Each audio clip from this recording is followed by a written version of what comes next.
Hope you guys are doing well. Welcome back. So in this video I'm going to show you that how you can connect any device with Bluetooth in MacBook. So let's start. So simply what we need to do, we have to go to the menu bar, and after going to the menu bar, as you can see, has a Bluetooth icon. If you want to open the Bluetooth from here, you can also do that, or if you want to open this from here, you can also do that. It's up to you.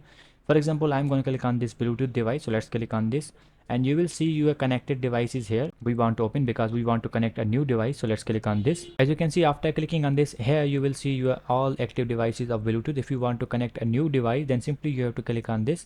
As you can see, has an Oppo F11. I'm going to connect with this device. So let's click on this, and after clicking on this, it will take few seconds or few minutes in connecting. So we have to connect this device from in the device section. We have to accept that. So as you can see, I have accepted the invitation from that device, and now it's connected. So in this way you can connect any kind of mobile phone, any kind of device, any kind of speaker, or whatever you want to connect. Simply you just have to follow my steps. So I hope you guys understand this video. So see you guys in the next video.